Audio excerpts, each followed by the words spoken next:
Hello everyone. Welcome back to Doctor Who and Autism celebrations. In today's episode, I'm joined with Erin and Soups. And you may know them. Erin from maybe YouTube and Soups from maybe TikTok. But yeah, so it's going to be cool. They don't know each other the first time they've met, unless they know someone I don't. But I presume they've just met today. And which is a good thing about like doing a podcast. You get to meet new people. Even the guests get to meet new people. In today's episode, we're going to be speaking about Doctor Who, of course, 60th anniversary, a little catch up as well, neurodiversity, and yeah, just having a good time chatting about Doctor Who. So before I ramble on, I'm gonna get them both to introduce themselves, even though I've probably done them for them. I say that every time. Erin, if you wouldn't mind introducing yourself. You. Hello, I'm Errie Berrie or Erin, and I run a true crime YouTube channel. I am a Doctor Who fan, and I've done podcasts with you before about this, so it's just nice to revisit. Nice to be back again. Yeah. Thank you. Yeah. It's great to be back again and do it because we sometimes forget what we talk about before, so it's always nice, like you say, to talk about it again. Yeah. Soups. Hello, I'm Soup. You can usually find me on TikTok rambling on about Doctor Who. And there's not a lot else I talk about at the moment, if I'm being honest, leading up to the 60th. Thank you for having me back. Yeah, it's good to have you back, and I know you enjoy talking about it, so too much probably. yeah. I know last time we spoke about it for a long time, didn't we? And even after, we just kept going and going. Yeah. We lost track of the time, I think. Yeah. Yeah. But I guess we have no plans afterwards. We don't need to worry about that. Yeah. So yeah, it's great to have you back, Soups. Time flies. Time flies. Yeah. It definitely does. So as we're recording this, it is not November, but we're gonna pretend it is. Okay. And the funny thing is, it's the third. It's Friday the 13th. Ominous. Yeah, and we know what that means. So hopefully we'll all be all right today. But yeah, moving on. So with the Doctor and the 60th anniversary, guys, are we? It's getting closer now. So are we really looking forward to it? Yeah, definitely. I think sort of watching all the trailers, and I'm glad they've not really ruined, like, sort of spoiled too much. I'm hoping for some surprises leading up to it. I want to see more, but I'm kind of hoping they start slowing down and showing like little screenshots instead, because I don't think another trailer will do, because I just want it to be a surprise, start to finish. Yeah, I think another trailer. If there was another trailer, I reckon it'll be the release dates, I reckon. Yeah, I think that they'll do like sort of like a short indent, I'd imagine, or maybe at the end of Strictly Come Dancing or something, they'll pop up at the end saying these are the dates, and that'll be it. I can't see them doing any new footage in trailers. Maybe they'll play the other one again with the dates at the end. Yeah, we've seen a lot of the same stuff, so it would be nice. Of course, yesterday we saw the new theme, or heard the new theme, which I think is really good. I really like it. And I haven't really seen anybody sort of complaining about it or saying they don't like it. It's sort of like universally loved already. Yeah. The only complaints I've seen is people moaning that because of course it was arranged for the Sunday and not Thursday, and you have people moaning, like saying oh, why couldn't they warn us, and stuff like that. So that's quite funny though. No, I think I did see I'm pretty sure I saw a tweet on that. I just kept scrolling. I was like, no, I'm just gonna ignore it. Yeah, just kept going. Yeah, I try and not engage, but it's hard sometimes. Yeah, we said this last time. Yeah, we said this last time. Yeah, quite a sort of, can be a negative area. Yeah, very much so. But yeah, I think the new theme is very good because it links in with all the different doctors and like the past eras. So it's very nice. It sounds like a mix of like all of them. Yeah. Maybe except Capaldi. I'd say it's definitely 10 and 11's theme, which I think is sort of nostalgia. It's just bringing it in to the original era, RTD's era. Yeah, and there is a little bit from like the TV movie intro as well, slightly, where they did that piano bit. Yeah. Which you have to watch it, I guess, to know that kind of stuff. But yeah, but very nice thing. Have you heard the 15th Doctor's theme?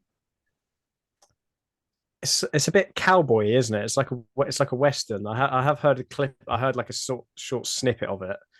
From what I heard, it's like a western rendition of a James Bond. It sounds like it's sort of like epic is the word I'd use. Like it's on a big scale. It seems like it'd be used in sort of pivotal moments, which I'm quite looking forward to.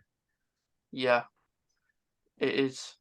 A lot of it is the same for most of the track, but as you get into it for maybe like a minute or two into it, it gets much better. Yeah. Ruby seems quite sad though. I've not heard hers yet. Yeah.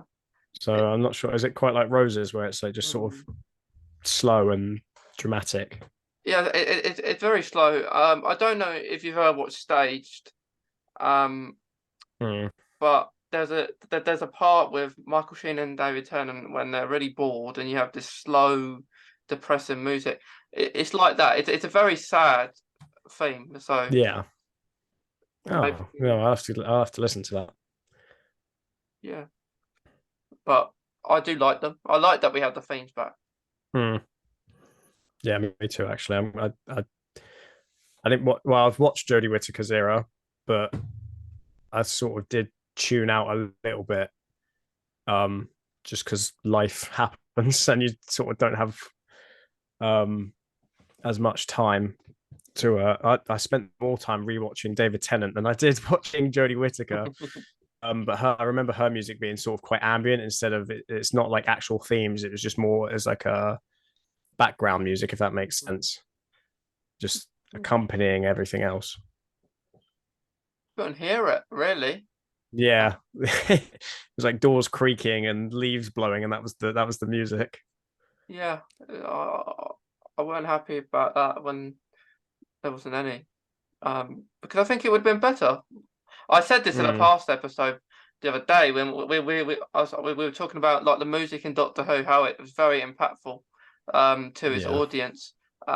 Especially maybe if you have like maybe autism or stuff like that, because it makes you engage more, and like it's a hyperfixation, I guess, where with music, and like knowing that Jodie Whittaker theme's good, but like I said the other day, like what about Dan's theme? What about Yaz's theme? What about Ryan's theme? They should all be getting their own themes. Do you both have sort of like a favorite theme from the show? I probably would say Roses. I think it's because it was one of the first that I heard, and it's kind of there and everything. And I think the beginnings of the series kind of set the tone and set the expectation for what to come, and by which it's like the baseline by which to judge the rest of the show as to whether it lives up to the expectation set by the original. When I say original, I mean of the reboot, and not from back when it was, the 60s. But I think that was there. I think I actually, and I'll say this, I apologise, but I haven't actually been keeping up to date with Doctor Who since Jodie Whittaker, because for me, it's to keep. I don't know whether it is an autism thing, but I get they regenerate the Doctor and it's the Doctor's thing. I don't really like it. I would prefer, like Tennant did, where he did 3 series, and then Matt did 3 series, but Capaldi and Whittaker have both done 2. And I'm like, that's not really long enough, in my opinion. I think there should be, an actor should commit to a bit more if they're going to be Doctor Who, know that it's not going to be forever, but at the same time, commit a little bit more. Yeah, And, I think sorry, Sorry, it's a no, bit of a delay on the thing, but I think that the companions as well. I liked Rose and Martha, and especially Donna. Love Donna, but I think the companions now is, I think they need to just have a bit more of a. I find that their personalities aren't shining through like they did with Rose and everything. So I think sometimes they're just there for the sake of being there, and I think they need a bit more of a purpose. A bit Whereas one tone. Yeah. Yeah, I definitely agree with that. I think Jodie, because Jodie, you are right. She only got really, if you like look at it, she only got like 2 and a bit seasons, and they cut the episodes down, so she didn't really get like a full run. Which I think maybe one more series or maybe a few more episodes maybe would have fleshed her out a bit. But I feel like her biggest point with her series is she had too many companions. Like there's too much sort of literate, like what would you call, like cluttering up the TARDIS. Whereas I think Bradley Walsh should have been like the primary companion. Was good. A lot of people don't realize how great of an actor he is. Yeah, he was really like my best. Yeah. And I think maybe the other 2 could have been like second, like sort of how Mickey was treated in with Rose, where it's like every now and again they come by mistake but I think that's sort of where a lot of it was like dropping the ball, because see a lot of people saying obviously Jodie Whittaker, like they try and label her as a bad doctor, but she's not a bad doctor. She's brilliant. I think it's just there's too many balls juggling in the air with all of her stories for everyone to sort of appreciate. But yeah. What would you have as a favorite theme, Mason? I think my favorite theme, it's always hard because it always changes. I always listen to one, and then there's another one, then there's another one. But I always have liked the theme in The Girl in the Fireplace, Madame de Pompadour's theme. Oh, I was thinking about that episode the other week, thinking how sad it was. Yeah. Because that's my favourite episode.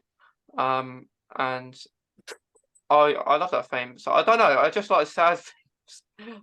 I think the sad themes are the best themes. Yeah, I'm so sorry, guys. My cat is trying to play fetch with me. I have a cat that plays fetch. Yeah, go chase it. Right. Yeah, I like the slow sort of sad themes. But then I like when I was a kid, my favorite was Westminster Bridge, which is the one that opens up Rose. It's a sort of like the upbeat sort of, I don't know what you call it, like synthy, funky sort of. Oh yeah, tune. I love that one. It's the beginning of the Rose episode when she's getting on the bus. And I think they play it. I think they play it in David's in New Earth, and I think that's the only 2 times they use it. But it is probably my favorite, along with obviously the theme song. But my favorite sort of theme changes each time I watch it, if that makes sense. Yeah, it does. Yeah, Up the Shard is a good one. Is that from Bells of St. John? Yeah. When he's going up the Shard. One. Yeah, I do like that one as well. With the 15th Doctor's theme, I got that sort of vibe a little bit into it. Like when, I think he's going to be a fun Doctor. He's not going to be sort of. I think he's going to have his dramatic and sad moments, but I think overall he's going to be quite an upbeat, sort of adventurous, sort of optimistic take on the character. Whereas Capaldi is a bit, or maybe Capaldi's whole thing was sarcasm and grumpiness, but I think he's going to be very much more like Matt Smith's Doctor, where it's very upbeat, sort of like a what do you call, like he's like a puppy. He's like an excited puppy that just wants to like see everyone do everything. I think he's going to be great. So yeah, I'm really looking forward to it. Yeah, you've actually got me in the mood to go. Oh, I'll go check it out now. But the thing is, I don't want to do is go down a rabbit hole, because I've got studying to do. I've got my job. I've got YouTube. I know that if I get into it, I'm going to get into it. Yeah. So I need to exercise some self-control. Put some time aside or something to sort of limit yourself. Yeah, definitely. But the wife loves Doctor Who. She was into it way before me. Yeah. Her and her dad were talking about this character called the Face of Bo, and I was thinking, eh? But now I've seen it, I know what it's all about. But it's they would talk about Doctor Who, and I'm like, I haven't got a clue what it's all about. I knew what a Dalek was, but that was it. Yeah. And Yeah. I saw something came up on my Facebook where you can get a Dalek kettle. Oh, really? Yeah. And I tagged the wife in it, and we're like, yeah, we need to get one. We haven't got one. It's one of the things that you want to get, but you don't need it. So Everything Doctor Who related I buy is exactly that. Yeah, I didn't need it, but just get anything Doctor Who you see. yeah. I wanted to get a plush adipose as well. I'll see if I can get one. I've seen you can get the stress balls of them. Yes, and I think I got a keyring once, but it's not a squishy one. But yeah, I'd like a nice squishy one. Yeah. But yeah, I'd like to get a plush and a stress adipose. I've got a plushie of the adipose. Oh yeah. Yeah. It just sits above my bed. I used to be Guarding. petrified of them as a kid, though. When I was watching the adipose, I was petrified of them. But I always thought they were cute. Yeah. It's not them that were the problem. It's that awful nanny. Yeah. You know. But but that episode, I think that just shows how sort of like the whole goofy relationship between Donna and the Doctor was. So each companion had their own thing. Like Rose and the Doctor, it was romantic. With Martha, her intelligence matched his intelligence, and with Donna, she was every bit as balmy as he was, and everything. And I think sometimes we're losing that. We're not getting the right sort of match. Yeah. That's just my view. But not a lot of people liked, what was her name? The one that Jenna Coleman played. Oh, Clara. Clara, yeah. Not a lot of people liked her. I liked her. I liked Clara. Yeah. Yeah, she was it was good. Yeah, she was very sort of. I really liked her at first, and then she started. I dipped a bit when she was sort of. They made her whole story was like she's integral to the Doctor's existence, like she exists because he does, if that makes sense. Like when she gets spread, I didn't like it at first, and now that I've seen it again, I actually quite like the idea of it. But yeah, I did like Clara, and I did when I was a kid. I wasn't really fond of Amy, but now I've grown up, I really like Amy because I always thought she was a bit horrible to Rory when I was a kid. I felt sorry for him. In like the early stories where she's just ditching him to run off and pop back in 5 minutes. But yeah, I like them all really. Donna's definitely sort of a favorite and a fan favorite. She should have stayed in it longer. Yeah, I'm glad she's coming back. Yeah, definitely. She really, really needs to come back to her because she's hilarious. Yeah. Yeah, the comedy that they had.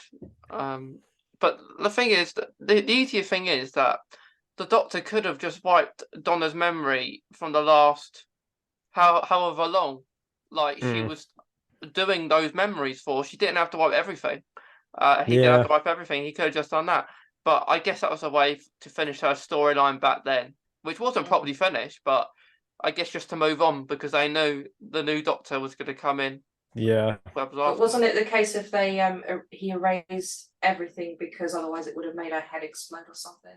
Yeah, I think he sort of had to do everything because he thought. I think it's more in he probably could have done a little bit of memory, probably gone, let's just do the last hour.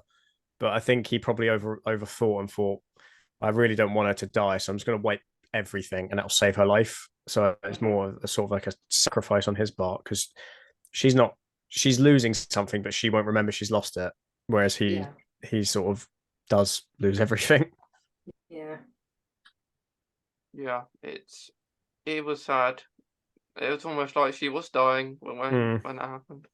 I think that's what sort of moves his Doctor into the sort of where in his last few stories where he's throwing tantrums and thinking he's all self-righteous. It's because he's sort of snapped at that point because Donna's gone and he's had enough of just losing companions. He's lost, apart from Martha, who, I mean, he lost her because she didn't want to come with him anymore, but she's the only one that he can really go back and see. which also makes her good for coming back for spin-offs in the future. I love that she and Mickey got together because I felt sorry for Mickey because he'd been sidelined a lot. I think I felt sorry for Mickey more than I did for Rory. And Yeah. Martha, you know, she got engaged and we're like, who's her fiance? And then she gets unengaged, and then her and Mickey, I think they were a great match because they go off and, you know, defeat baddies together. So that's a good thing, I think. Would have been nice to have a spin-off with them. Definitely. I think Martha now will be the type of person who will like be in charge of like the whole like her own unit base, maybe.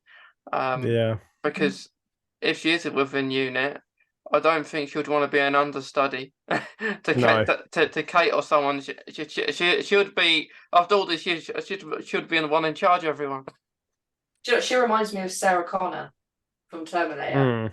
She seems, it's almost like she'll go rogue, but she'll go rogue forming her own division, like you said, and nobody will ever tell her what to do. Not only is she an alpha female, but she's got the smarts to do it.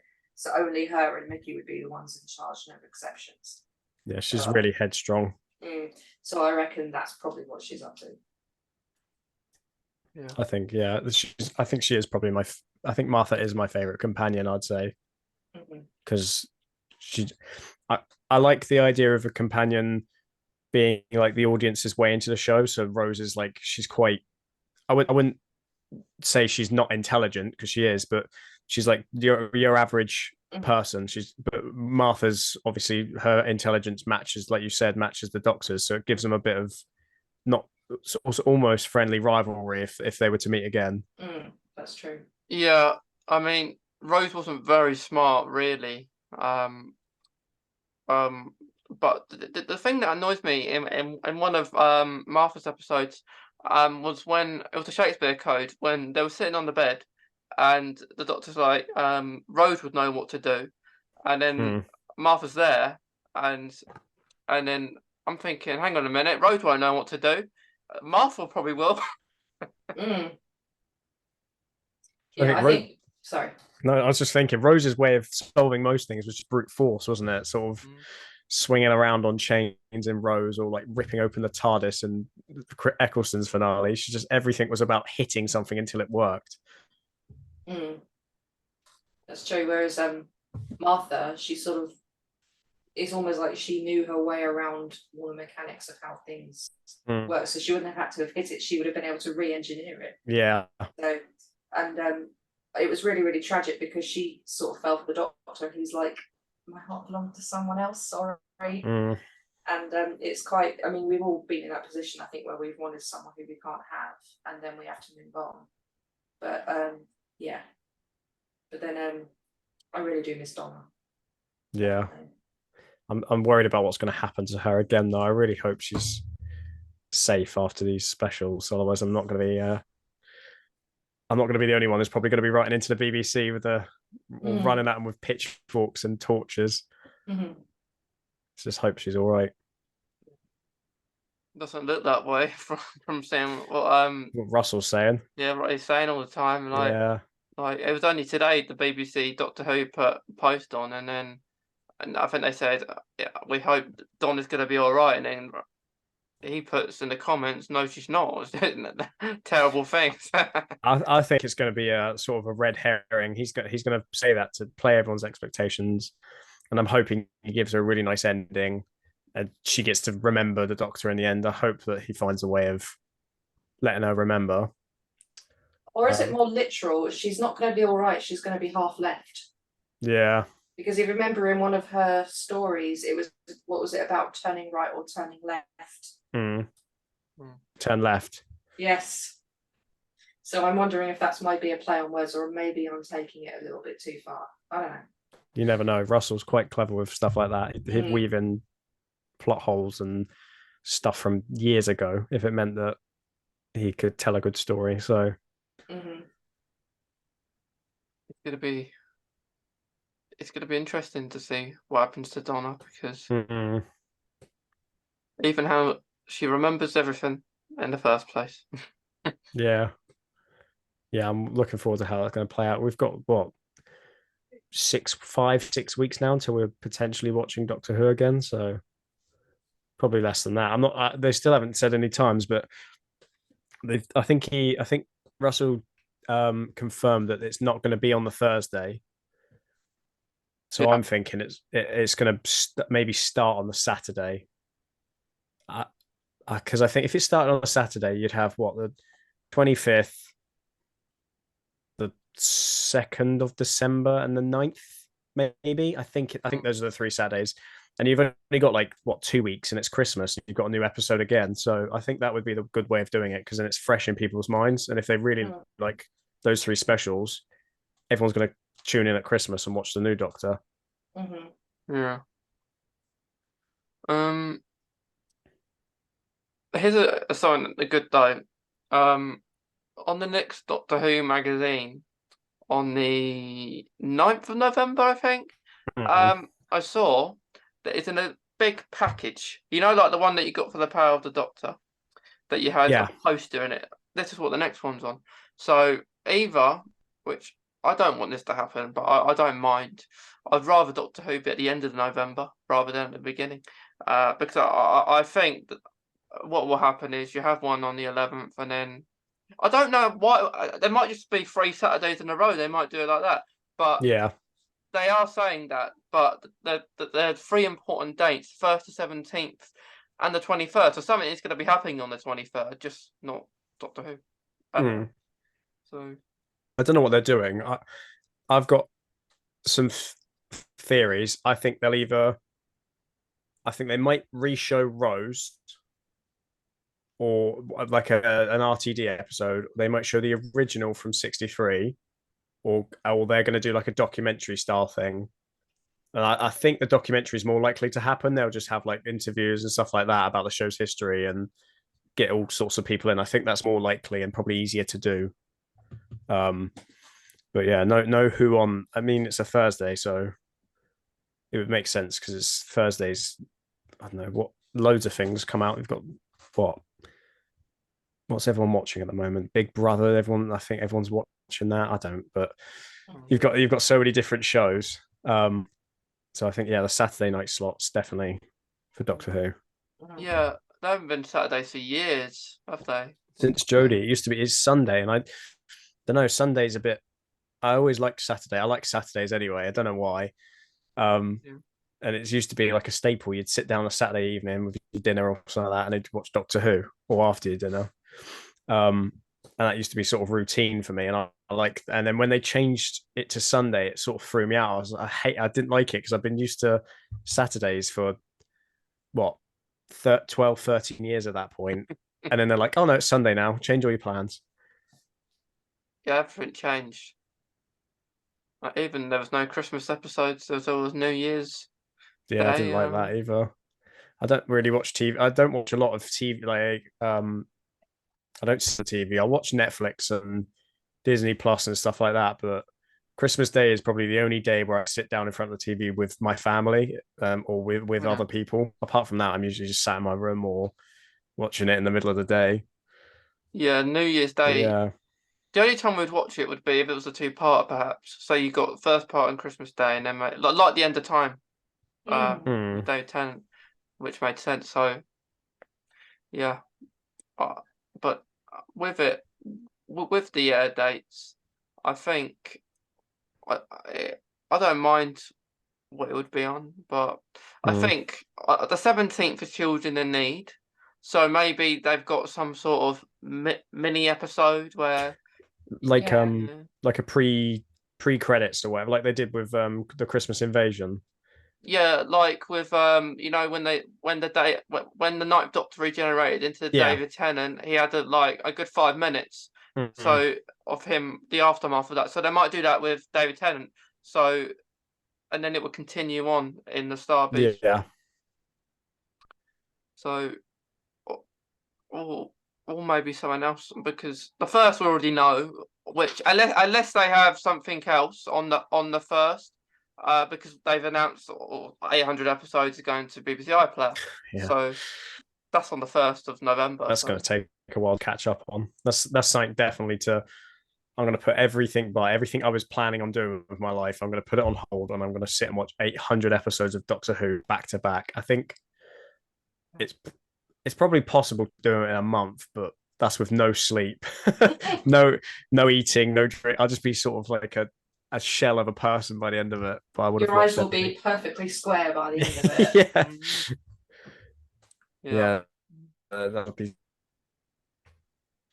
in a sort of comatose state where I'm just clicking play. It's asking me, "Are you still watching?" Yeah, keep going. But That's yeah, annoying when it does that. I'll give it a crack. Yeah, it's annoying, especially if my controller's like turned off. Yeah, I have to reach over, it's put like the batteries back in it.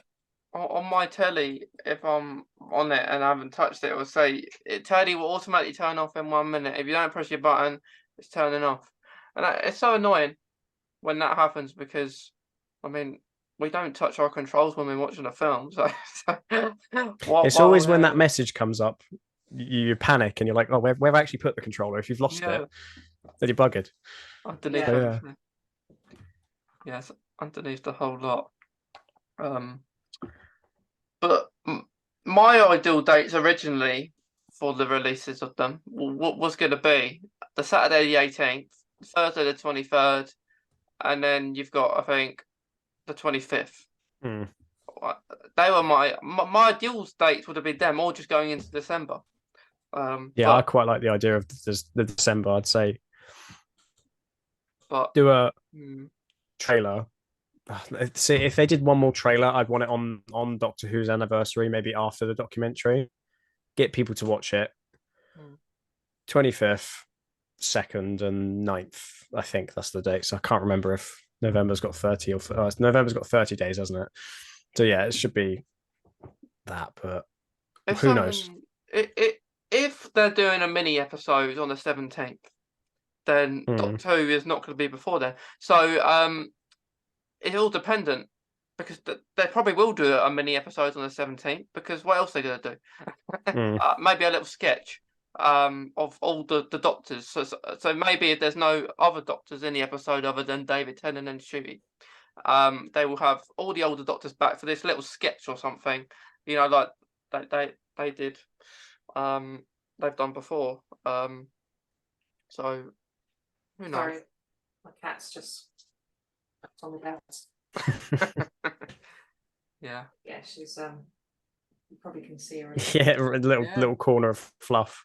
Yeah, she's she was in the last podcast as well. She was very, very young then. She's still very young, but fluffy. Making a second appearance. But yeah. It's I think when I was talking to you last, Mason, we were talking about how we as autistic people identify with certain things in Doctor Who, and I remember I mentioned Planet of the Ood before, where I said I would like to just spend my eternity there. It seems like it's somewhere I'd fit in. And but then since then, I've kind of like my view on being autistic has changed a little bit. And as much as I love the Ood, I like to think, well, do you know what? I kind of like the idea of being an alien on planet Earth, because then I can look at the humans and go, they are strange. Why do they do that? And that kind of makes me feel a little bit like the Doctor, who is like, can I get your fluffies out there? So the way he's like, these humans, these people, why do they do what they do? So I kind of identify a bit more with the Doctor than I did before. Yeah. And the Doctor's very different than everyone else. It's a thing, I think. The Ninth Doctor said, like, I think to Rose on the first episode, I think he said, I think Rose said, "Are you an alien?" And he's like, "Yeah." And then I think the Doctor replied, or said something back, "You're as much an alien to me as I am to you," or something.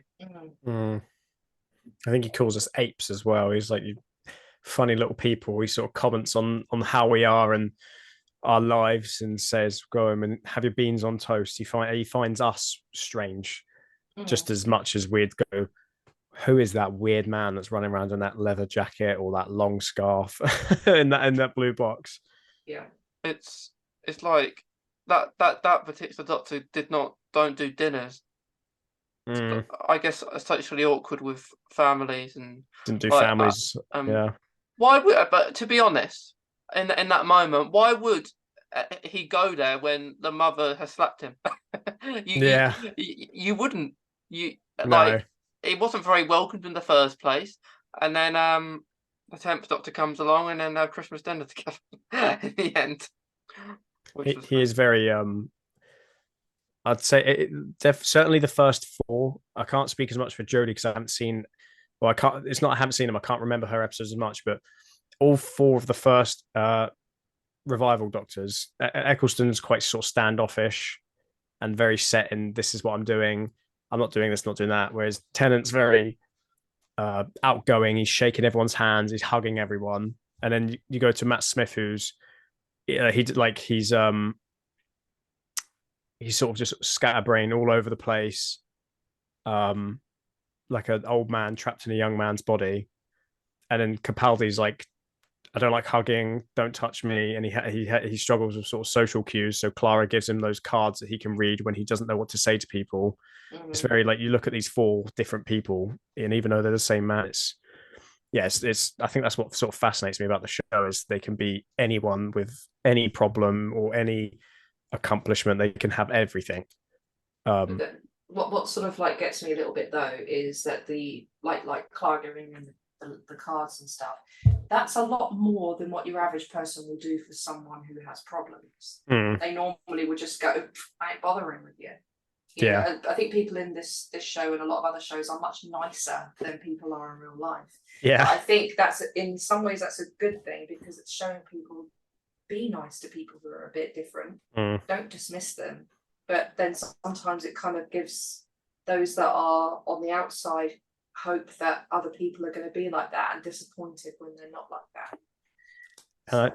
Yeah, I think it also shows that certainly with Clara and helping him, the Doctor chooses his friends wisely. He chooses nice people, whereas I would quite like the idea of one day them having a companion where they are like not really a nice person and he sort of changes them, sort of like how he changed Missy, but have them sort of be a bit standoffish and not that nice to people, and he invites them with him to sort of give them a different outlook and sort of perspective of life. And then after they travel or whatever, they go back and they're like, you know what? Yeah, maybe I will be a nice person now.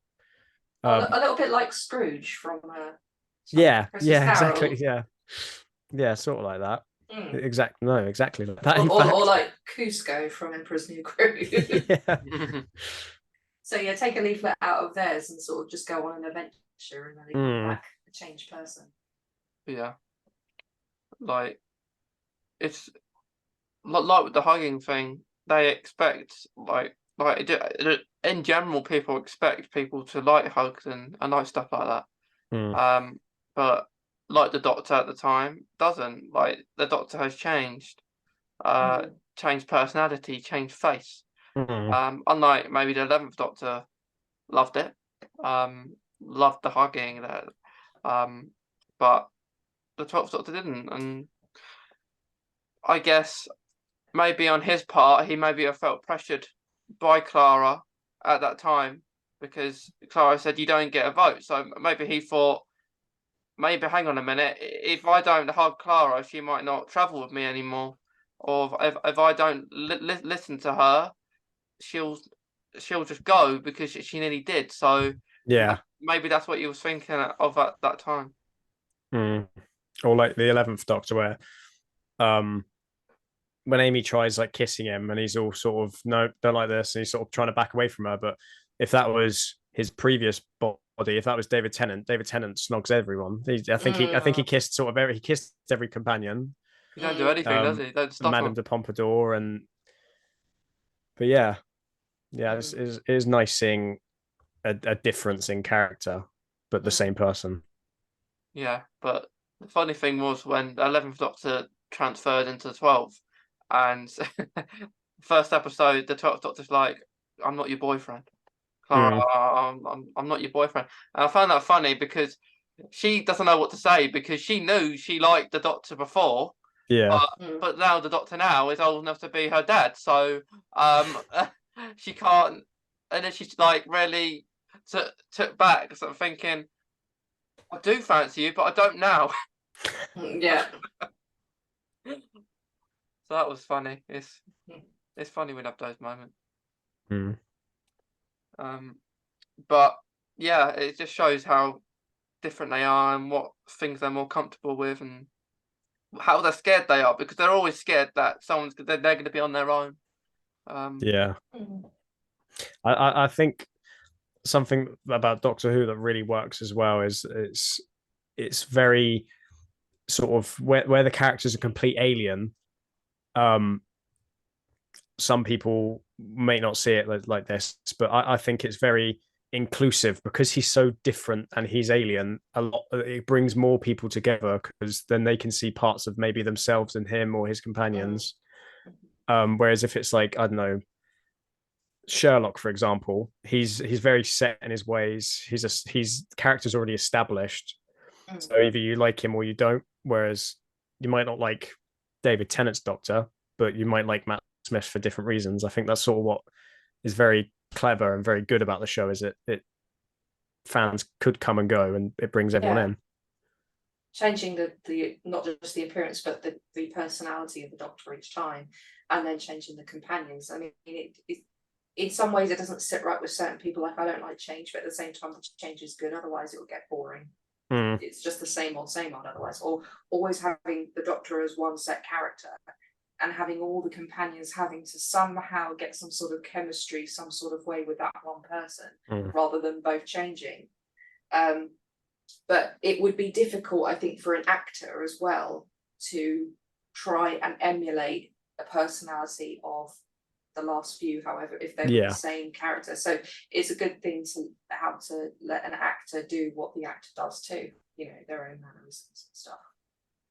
Yeah, I think a lot of the Doctors, they don't actually play a character of the Doctor. You'll probably find a lot of them just play themselves. Like it's just their personality. Maybe not the 10th Doctor, but the 12th Doctor certainly like himself, or the 4th Doctor's. I remember seeing like an interview where they said to Tom Baker, they said, "How are you going to do it?" And he went, "That's be me." And now he's probably one of the most iconic out of them all. Yeah. But I think that's why the show's sort of survived 60 years now, is because every few years it might seem a bit stale to certain people, so they change it. They change not only the Doctor, but the TARDIS or the theme song. They have to make changes for it to survive. But yeah. Yeah, I think so. I think like with David Tennant, his Doctor is very different to him meeting him in person, because he's Scottish, and of course in the show he's not Scottish. So and it's very interesting. Why was that? Why could he not use this Scottish accent? Why is Peter Capaldi using this Scottish accent? And so it's really interesting why he sounds good with not his Scottish accent in Doctor Who. But I have a theory about that, and I don't know how PC it will be, or whether it's true. But I think David Tennant, he's got a sort of a Glaswegian accent. It's very strong, and because Doctor Who is known all the way around the world, they may have been a bit concerned if people couldn't understand him. Whereas Capaldi has a more Edinburgh type accent. It's softer. And I think that's why sometimes I like people to be more RP or RP-ish, because then it's easier understood. That's just my theory.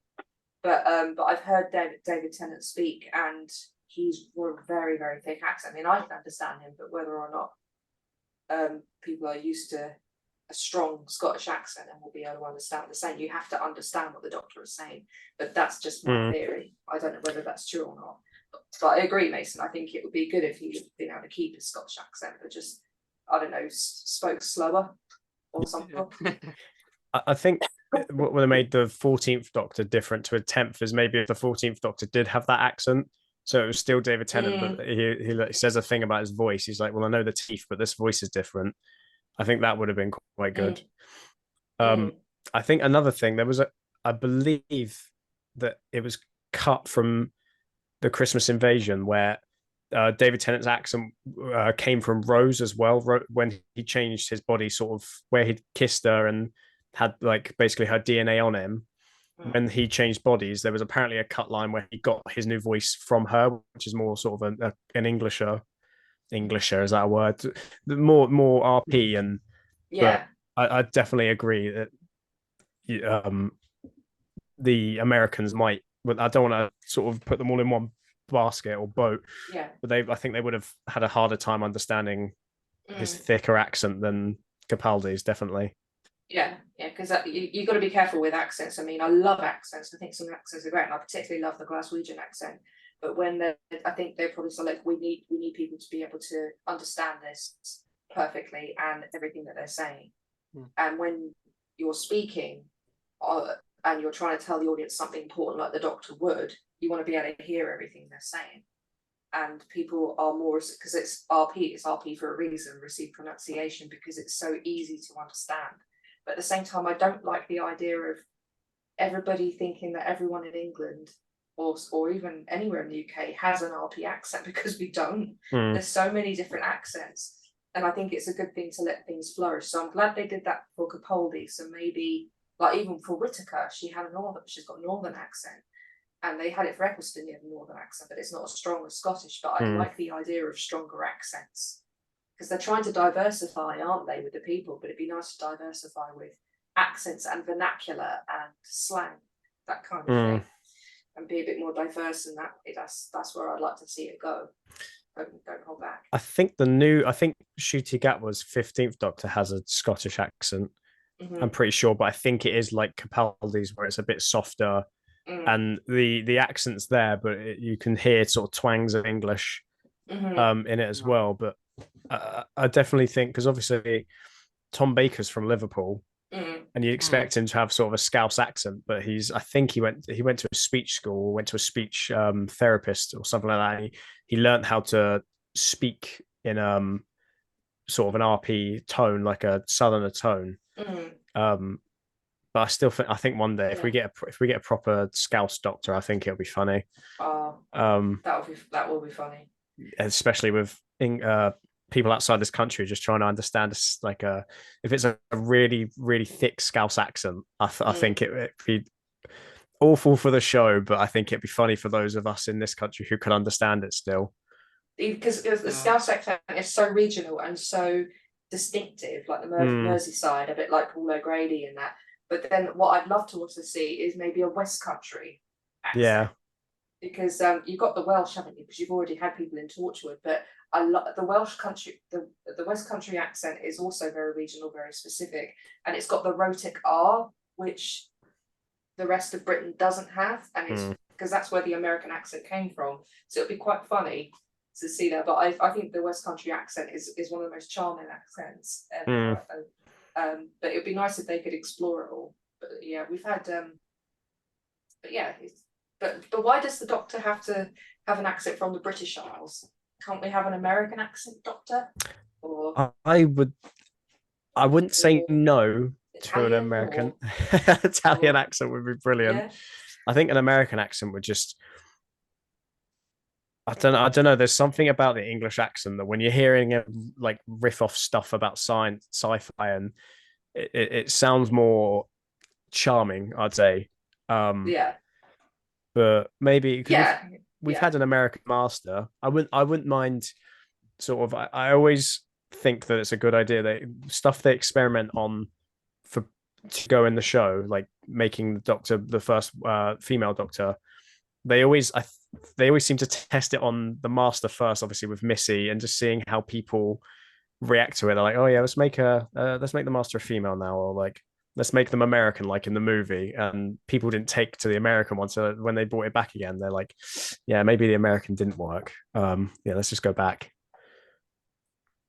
Yeah, I mean, I would like to see a posh doctor, like Mm. really royal and like like Ah, like one that. who says off instead of off. Yeah, I'd like an Irish doctor. Oh yeah, I'd love an Irish doctor. a bit like Jacksepticeye type accent. Yeah, I love that accent. I love it. I just It's think that'd be something sort of whimsical about that accent. I just, yeah, I think it would fit the show, definitely. but it'd be quite sinister, a little bit like Moriarty. Yeah, maybe the master then. Have an Irish master. Mm. Yeah, Mhm. sounds good. I hope the people at Doctor Who are watching this and getting some ideas. Could you get us all on the casting just so we can sort of give you some pointers on where to go next time? Yeah, Mm. yeah. I I mean, it is good that hopefully one day we can get a doctor, maybe not from what we used to. Mm. But I think the fear is if we like with Americans and stuff like that, it's just because we we don't know what it's gonna be like. I guess they test it first and maybe see what it's Mm. like. But it makes it a bit more diverse and for everyone. So Yeah. because it can be a bit boring, maybe just seeing the same old um accents all the time. Mm. Yeah. Um, True. but it's not it works because it's been Mhm. going for so long. I think the last Doctor that had a sort of posher accent would have been the eighth, really. I think the eighth, if not, I think certainly the sixth Doctor's got quite a well-spoken accent, and he sounds very authoritative, which I think fits his character. And I've listened to him in the sort of Big Finish audios, and his voice definitely stands out, even amongst like sort of tenants and stuff like that, as a character of authority. I but with all let's say all the new Who Doctors, every one of them has accepted their death and that they've moved on, and the only one who hasn't is David Tennant. So I guess the difference between the 14th Doctor and the 10th will be is that the 14th is a bit more serious because the 10th Doctor wasn't. It was serious, but not maybe enough. So the 14th Doctor will probably be more serious, more cautious now. Mhm. So I think it's gonna be I think he's going to be even angrier in some ways, not in his entire personality, but if you think since his 10th Doctor and he lost Donna, he's lost Amy, Rory, Bill. He's lost a lot of people. And I think with the threat of losing Donna a second time, I think that's going to snap his character completely. I think he's going to be the Doctor, but he's going to be quite dark. Mhm. Um, but I kind of hope he is um, in some aspects. I do want the sort of playful sort of banter back and forth between the Doctor and Donna, and we've seen it in the trailers. But I do hope there's a much darker side, and I did see people sort of saying from the trailers alone that this looks like it's probably going to be David Tennant's best performance as the Doctor. Mhm. Um, so I'm really hoping that it is. Um, yeah, because I think it'll be the last time we see him as the Doctor, as in the mm. current role. So in the future, he'll probably come back as uh, a Doctor, maybe like an older Doctor, what Like is the older? curator. Yeah, something like that. Because I don't know what's going to happen now. Because if he did come back as a Doctor, which one is he going to come back as? Probably the 14th because he's older, but who knows? I'm not sure because I've I saw one leaked script from the episode and I read it and I just thought no, that's fake, so I've ignored it. But I think if he were to come back again, it depends how good. Because if you think about it, Disney have now got their not claws. Disney have got their Mickey Mouse hands on Doctor Who now with that money, so they could easily put a budget in that could de-age David Tennant in another 10 years. They could make him sort of look like he did now, but because in 10 years, David Tennant's most likely going to show a grey hair here or there and look a bit older. And I think de-aging in 10 years' time is going to look fantastic, almost sort of creepy. of how good it is. So they could even make the classic Doctors look young again. Yeah, look what they done with Anakin in, I think, Ahsoka. I didn't watch it, but I saw like what they done, and they made him look exactly like he did in yeah, when he was actually in Star Wars like all those years ago. So they can do it. yeah, and that's sort of Disney's budget, isn't it? And I think the big budget, because when I first saw that Disney had a hand in Doctor Who, I thought, oh no, I didn't know if it's going to be Americanized or if they were taking over completely. And then when it was just, oh, we're showing it on Disney Plus and we're just going to give you a little bit of money just to ease, like, sweeten the deal. And that's gone into production. And what I've seen of behind the scenes and from what is to come, the production's gone sort of through the roof. And it's looking like big budget films now. It's really impressive. I think with Disney have been sharing. I haven't shared anything for ages about Doctor Who, but that they have been more into the new season, like for shooting rather than the 60th, which makes sense because like the 60th is probably all done with, and I presume with Disney Plus it will just all go on there. I wouldn't think they're just gonna put all the new episodes on there and that's it. I would think they would put the whole lot on there. I think that because obviously I think we've got everything on BBC iPlayer, and they did make it clear that I don't know if we'll still get on Disney Plus, but I know that everywhere outside the UK gets Doctor Who there now. But I think also the 60th celebration isn't just about Doctor Who. It's sort of like a mini celebration or accomplishment of the BBC for keeping it going this long. Obviously, they had the little wilderness years where it was cancelled in the 80s, but I think it is a credit to the BBC for bringing it back and making it a household show again and bringing people together. It didn't fall flat on its face. It was huge and people love it. And it fuels the old imagination because it's like I always thought before I even got what Doctor Who was about, I thought it was over decades, one whole long story, but it's not. It could be, yes, they're interlaced in some ways, but you could have, like, they did one which was the haunted house and then Silence in the Library. You could just think of a random planet, a random place, and then something's happening and it's about this species and that species and overcoming the odds. And there you go, free reign. You can pick out anything. Sort of most episodes you can pick out and go, yeah, I'll watch that one. And you don't have to, like you said, you don't have to watch the rest to get it. You can just enjoy that like 45 minutes, 50 minutes, and then go, you know what, let's watch another one. But yeah, I definitely I get what you're meaning there.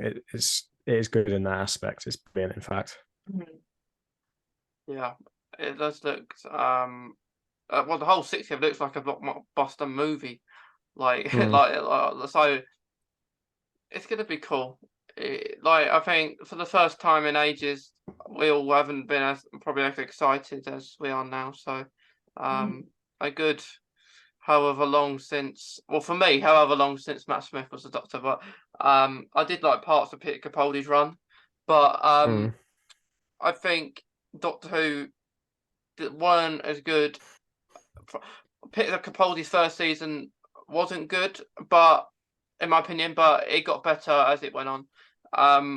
So I think now in a long time, Doctor Who's looking good and even better than before, I think. And it's important to make sure that, you know, the writing stays good, but that not naming names, but some writers have thought that complex stories and really out there plots equals great writing. It doesn't. Sometimes the simplest ones are the best ones, and you need to be a little bit more sort of, like, I wouldn't say clever, but think more about keeping it interesting as opposed to outrageous. Makes sense. Yeah. So I think I know who roughly the writer you could be mentioning, but yeah, they are a brilliant writer, but they need to hold, you know, reining the horses a little bit. I think I think with any writer in any project, I think the aim should be to say we've got 8 episodes, which is the norm now in a series. So even if you might have 6 episodes, there still can be enough to finish a storyline. So you have the storyline, you plan it before you've written it, and you plan it to finish it before the season ends. So you don't progress. Unless there may be years ago when we had Russell T Davies with Bad Wolf, that was a progressing thing. That's always been there.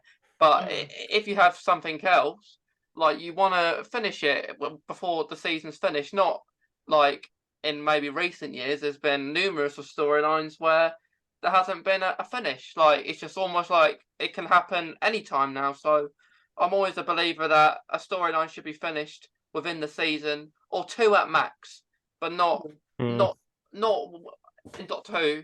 If you leave it to the next Doctor, which they probably won't do, unless it maybe is the same showrunner, but most of the time it's not. Most of the time you have a Doctor, a different showrunner, and so on. So, but that's what I believe. But with Russell T Davies, I think he said he's going to be there for about four seasons. So at least, yeah. At least, yeah. So I did read a thing. They've done the first one.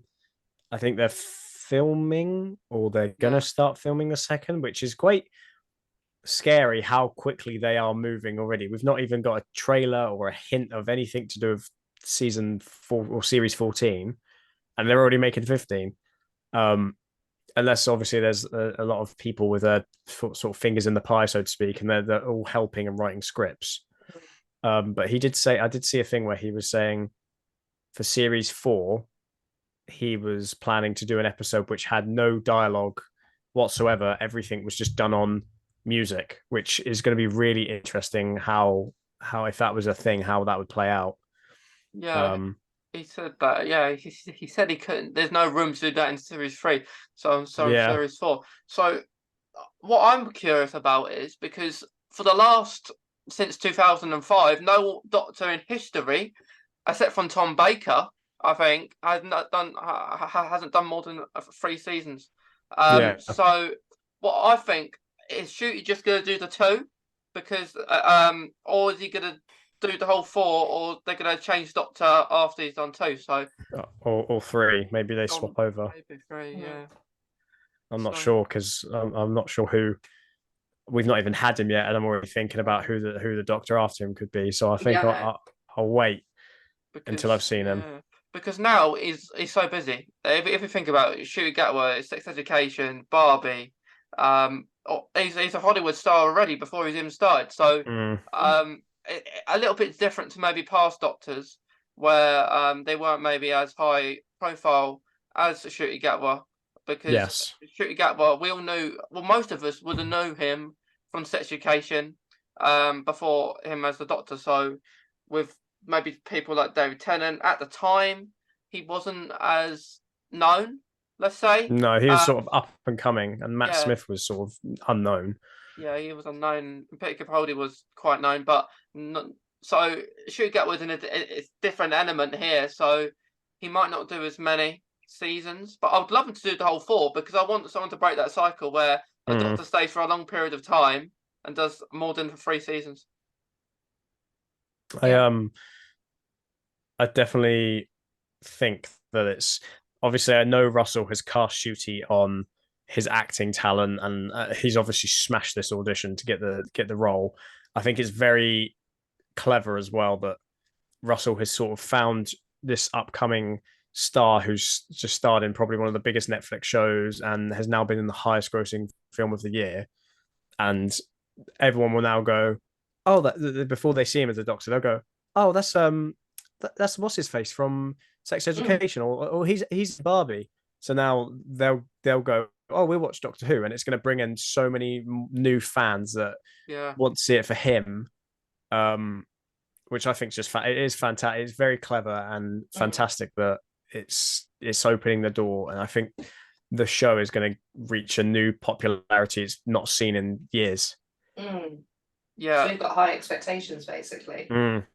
Yeah, Well, yes, Better not disappoint. yes, yeah. Like what they think. I think what all of us want, and I think what Russell has said as well. Like especially when he announced the all the 800 episodes coming back. He said he wants there to be a Doctor Who's own channel, like Whoniverse, or like Marvel have. They have all these spin-off shows. That's what they want Doctor Who to be, and I think it looks very bright. But one thing about Barbie with Shooty Geller in it, the one thing I didn't like, but I know it's like an American show and everything, but he was every time he spoke, he had an American accent, yeah. and it was different, um and like if I pictured it as a doctor, I wouldn't want that. No. A doctor to be an American, and there's nothing against American people. I love the Americans, but I just don't think it would suit a doctor, unless it was unless there was an episode in it set in America. Yeah, he changed his accent, just sort of Yeah. blend in a bit more. Yeah, Mm. yeah, But there is, I think Russell said one of the episodes, I believe it's episode 4 of the new series, does open in an American diner in the 50s. So we might actually see some of Shooty's American accent come through, or maybe he's mocking Americans, because you never know. I know. I know David Tennant was allowed to use his Scottish accent once, I think, in one like a Scottish-based episode. So Oh, it was in the Queen werewolf Victoria. one. yeah, Yeah. that one. Yeah, so at least he could use his own accent for once. But so I started watching at the time, may not even notice he was Scottish. So it was obviously. Yeah. But I think one episode that Shooty is wearing a kilt. I saw so. There are some Scottish elements in there for him. I think that's this year's Christmas special. Yeah. But they've shown so many, like, what 5, 6 solid outfits for him so far. I think he's definitely going to be the most fashionable Doctor, because he's going to have so many outfits to wear. And it's not just like Capaldi, where he changed his hoodie or changed his shirt. These are like definitive outfits. If that is for the Christmas special, then he will be wearing about three different costumes already, because like he's got the original one, which I presume he's gonna be in, and then he's got the other one, and then he's got another one. So it's crazy. I didn't think it's because of the budget, isn't it? Because you got so much more budget for all these costumes, and it probably won't just be Shooty; it'll be everyone. So like Ruby will have different costume every time. So it's annoying for those people who like to cosplay, including myself. So you get the pick. Yeah, a spot for choice. Which one you want? And also, it must cost them, because it's not, when they're producing shows like this, it's not just, they've got one costume, that's what they wear to set. They've got like 10, 15 of exactly the same costume, in case maybe Shooty spilt something on one, or they need to rough one of them up. Like they have, so the budget must be, say the leather jacket costs, I don't know, £600, and they've got 10 of them. That's £6,000 on one jacket for maybe one scene. It's ridiculous, but it just goes to show how much they've got. It's crazy, because when they film, they'll do that one scene a day, or maybe 2 at the most. So this is why it takes so long. So when we watch it, it's like they've done it all in one day, but they haven't. They've done it in the space of a year. And it's all out of sequence. Like when I was a kid, you used to think, when you're filming a TV show, they film episode 1, 2, 3, but it's much more. They do maybe episodes 1 and 4 on one block, and then the next block they'll do the finale and episode 3. It's all over the place, and I think I would struggle to work in that environment, because it'd just be too I don't know what the word is. There is routine in it, but it's like everywhere. Inconsistent. It's inconsistent. I know. I know for David Tennant's series 4, or it might have been series 2. One of the two. It was the scene with Rose on the beach, which was his last filming, and like you say, it's all out of sequence. So it's crazy.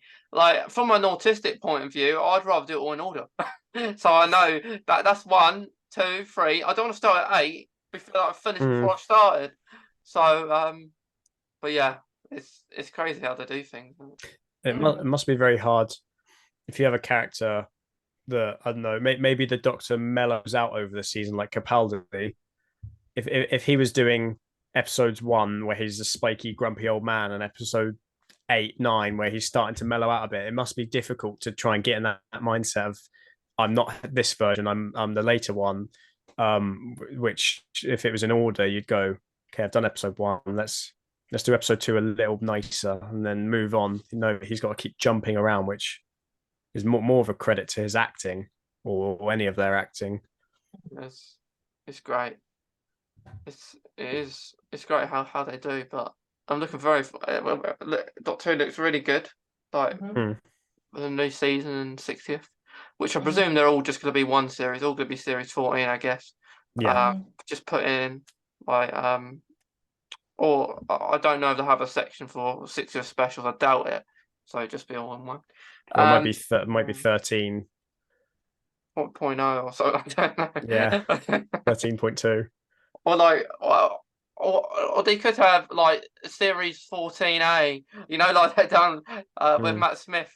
Series 14A, then you got series 14B next year. And or they might just change it so the way they categorize it on Disney Plus or BBC would be you do it by Doctor, so that would be under the 14th Doctor stories, and then Shooty would be it'd be series 14, but it'd be on the website, it'd be like 15th Doctor stories, and it'd be all. I think that would be a better way of doing it, because then you can. I know some people get they can get muddled up with like when David, between series 5 and 9, you don't know where Matt Smith ends sometimes and where Peter Capaldi begins. Yeah. And people have a favourite, don't they? So they can just go to their favourite one. Yeah. So I'll watch all of Matt Smith, or I'll watch all of Jodie, or whatever. Yeah, that's right. That's right. But guys, last things before we go, because like we could speak about this all night. I mean, so I'll start with Soups and then go to Erin. Kind of opposites. So Soups, what is one thing one thing that you would like to see happen in the 60th, or is there a returning character that has been announced you'd like to see? What do you want? I would like another Doctor to return, or at least I think if I had to pick a companion, I'd like to see Martha to some capacity, maybe at unit, or even a mention or a hint that there's something coming with Martha, maybe a series, or that'd be good. Or definitely Matt Smith or Peter Capaldi, or a returning Doctor in some capacity, whether that's like a flashback. I think a flashback would probably be the best way of doing it, because then it doesn't ruin the pacing of the story, having another Doctor to characterize and bounce off of, if that makes sense. You could do a flashback and it'd be one scene. That'd be perfect for me. So yeah, a returning Doctor or companion would top it off for me. Yeah, I agree. And I'll tell you something about something that might happen, which I think might happen with a flashback. But yeah, I'd love to see Martha back. It would be great. It probably will happen, but we don't want to get the most logical. Yeah, I reckon she will. What about you, Erin? Anything else? Anything you'd like to see? Well, they've already brought Donna back, and that's one thing I always wanted. But I'd love them to bring back the Weeping Angels if they make an appearance somehow. Yeah, I'd like to have my own statues of the Weeping Angels, or mechanical Weeping Angels, so I can freak people out. Yeah, pretty good. I love the Weeping Angels. They're very scary. Yeah, they are, but really good. So one thing that I think might happen at the start of the 60th anniversary, the first episode, is that we'll get, because in the trailer that we got like flashbacks of Donna and the Doctor 15 years ago, which I don't know if you saw. There was a shot of David Tennant from the waters of Mars, which was no thing whatsoever of that scene. But what I'm saying is, like, what they have previously on Doctor Who, and then they go all the way back to that to the wiping mind bit, and I think that's where we might see Rose on the beach, and they might have those scenes. See that again. So that would make sense to start off the 60th, I think. But who knows? Who knows what's gonna happen? Okay.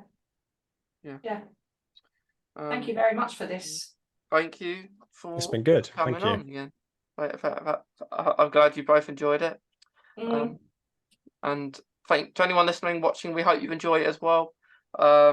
With your listening or watching.